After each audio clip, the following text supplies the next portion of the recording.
Valsad rural police સ્ટેશનનો GRD જવાને અને તેનો મિત્ર મજૂરો સાથે દાદાગીરી કરતો સીસીટીવી કેમેરામાં કેદ. અંતે જીઆરડી જવાને ફરજ પરથી બરતરફ કરાયો. વલસાડ રૂરલ પોલીસ મથકમાં ફરજ બજાવતા જીઆરડી જવાની રીતના પ્લાન્ટમાં કામ કરતા મજૂરોને તેના મિત્ર સાથે જઈ ધમકી આપતા સમગ્ર ઘટના સીસીટીવી કેમેરામાં કેદ થઈ ગઈ છે.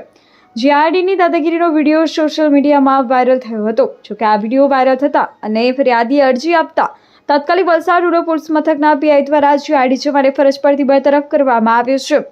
વલસાડ તાલુકાના સરોધી ગામના બ્લોક નંબર 558 વાળી જગ્યામાં મુંબઈના બોરીવલીમાં રહેતા કિરણ વસંતભાઈ પટેલે જગ્યા ભાડે રાખી હતી, જે જગ્યામાં રીતનો સ્ટોક સંગ્રહ કરી વેચાણ કરે છે.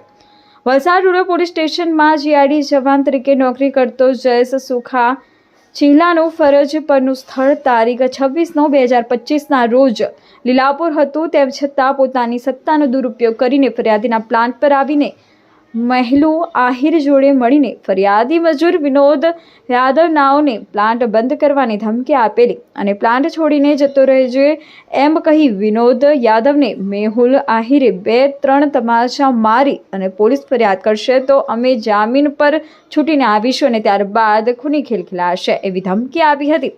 જે અંગેની વલસાડ રૂરલ પોલીસ મથકમાં અરજી આપી હતી. જેથી રીતે પ્લાન્ટ સંચાલક કિરણ પટેલે વલસાડ રૂરલ પોલીસ મથકના પીઆઈને વલસાડ રૂરલ પોલીસ મથકમાં જીઆરડી જવાન તરીકે ફરજ બજાવતા જયેશ સુખા ચિહલા અને તેનો મિત્ર મેહુલ દિલીપભાઈ આહિર બંને રહે સરોધી ગામ વલસાડ વિરુદ્ધ ફરિયાદ અરજી આપી હતી. જીઆરડી જવાને મજૂરો સાથે દાદાગીરી કરતો વિડીયો સીસીટીવી કેમેરામાં કેદ થયા બાદ વાયરલ થયો હતો. જેથી વલસાડ રૂરલ પોલીસ મથકના પીઆઈ દ્વારા જીઆરડી જવાન જયેશ સુખા ચિહલાને ફરજ પરથી બરતરફ કરવામાં આવતા અને કર્મચારીઓમાં ભારે ફફડાટ ફેલાઈ ગયો છે.